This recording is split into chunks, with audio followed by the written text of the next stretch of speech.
നിങ്ങൾ അനുഭവിച്ചുകൊണ്ടിരിക്കുന്ന തലവേദന മൈഗ്രെയിൻ രോഗം കൊണ്ട് മാത്രമാണ് കരുതിയിരിക്കുന്നവർ ഈ വീഡിയോ പൂർണ്ണമായിട്ടും കാണുക. ലോകത്ത് നടത്തിയ പല പഠനങ്ങളിലും 60 തൊട്ട് 80% വരെ രോഗികളിലും മൈഗ്രെയിൻ മിസ്ഡയഗ്നോസ്ഡ് ആണ്, അതല്ലെങ്കിൽ രോഗനിർണയം തെറ്റായിട്ടാണ് നടത്തിയിരിക്കുന്നതെന്ന് കണ്ടെത്തിയിട്ടുണ്ട്. ഇത്തരത്തിൽ രോഗനിർണയം തെറ്റായിട്ട് നടത്തുവാനുള്ള പല കാരണങ്ങളുണ്ട്. ഒന്നാമതായിട്ട് ലാക്ക് ഓഫ് അവയർനെസ്. പല രോഗികളും മൈഗ്രെയിനെ പറ്റിയുള്ള തെറ്റിദ്ധാരണകളും പരക്കെ സ്പ്രെഡ് ആയിക്കൊണ്ടിരിക്കുന്ന മിഥ്യാധാരണകളും വെച്ചുകൊണ്ടാണ് മൈഗ്രെയിൻ ഡയഗ്നോസ് ചെയ്യുന്നത്. ഒട്ടുമിക്ക ഡോക്ടർമാർക്കും കേവലം 3 തൊട്ട് 7 മിനിറ്റ് വരെയാണ് ഒരു ഡോക്ടറും ഒരു രോഗിയുമായിട്ട് ഇന്ററാക്ട് ചെയ്യാനായിട്ട് എടുക്കുന്ന സമയം. ഈ സമയത്തിനുള്ളിൽ അവരുടെ ഫാമിലി ഹിസ്റ്ററി, അലർജി ഹിസ്റ്ററി, ഇവരുടെ പെയിനിന്റെ ഡീറ്റെയിൽസ്, എവിടെ നിന്ന് പെയിൻ ഉത്ഭവിക്കുന്നു, എങ്ങോട്ട് പെയിൻ സ്പ്രെഡ് ആവുന്നു, അതല്ലെങ്കിൽ പെയിനിന്റെ നേച്ചറും ഇവരുടെ അനുഭവത്തിന്റെ തീവ്രതയും ഒന്നും മനസ്സിലാക്കാനായിട്ട് ഈ കുറഞ്ഞ സമയത്തിനുള്ളിൽ സാധിക്കുന്നില്ല എന്നുള്ളത് സത്യം തന്നെയാണ്.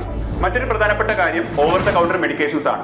സ്വയം ചികിത്സയും കയ്യിൽ കിട്ടുന്ന വേദന സംഹാരികളും കഴിച്ചുകൊണ്ട് ഈ തലവേദന എന്നെ കൊണ്ടേ പോകുള്ളൂ എന്ന് പറഞ്ഞുകൊണ്ട് കൃത്യമായിട്ടുള്ള ഡയഗ്നോസിസിനായിട്ട് പോകാതിരിക്കുന്ന ആളുകൾ. മറ്റൊരു പ്രധാനപ്പെട്ട കാരണം മൈഗ്രെയിൻ രോഗവും മറ്റു തലവേദനകളുള്ള രോഗവുമായിട്ടുള്ള സാമ്യമാണ്.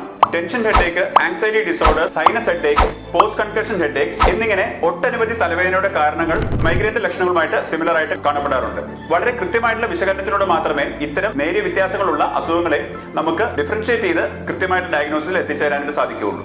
ഛർദ്ദിക്ക് മരുന്ന് കഴിച്ചാൽ വയറിളക്കം മാറില്ല എന്ന് പറയുന്നത് പോലെ തന്നെയാണ് വളരെ കാലമായിട്ട് ഒരേ മരുന്നുകൾ കഴിച്ചിട്ടും യാതൊരു റിസൾട്ട്സ് കിട്ടാതെ ഇതേ മരുന്നുകൾ തന്നെ റിപ്പീറ്റ് ചെയ്ത് വാങ്ങിച്ചു കഴിക്കുന്ന ആളുകളുടെ അവസ്ഥ.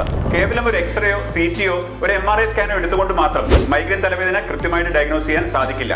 ഒട്ടനവധി ഡയഗ്നോസ്റ്റിക് ക്രൈറ്റീരിയകളും അതുകൂടാതെ തന്നെ ഫാമിലി ഹിസ്റ്ററിയും പേഴ്സണൽ ഹിസ്റ്ററിയും കൃത്യമായിട്ടുള്ള ക്ലിനിക്കൽ എക്സാമിനേഷനും നടത്തിക്കൊണ്ടാണ് ഒരു കൃത്യമായിട്ടുള്ള ഡയഗ്നോസിസിലേക്ക് നമ്മൾ എത്തിച്ചേരേണ്ടത്. അത്തരത്തിലുള്ള ഒരു വിശദമായിട്ടുള്ള ഡയഗ്നോസിസ് പാറ്റേൺ നിങ്ങളുടെ ജീവിതത്തിൽ ഉണ്ടായിട്ടുണ്ടോ എന്ന് നിങ്ങൾ സ്വയം പരിശോധിക്കേണ്ടതാണ്. ഇതിനെക്കുറിച്ചുള്ള നിങ്ങളുടെ അഭിപ്രായങ്ങൾ താഴെ കമന്റ് ചെയ്യുമല്ലോ.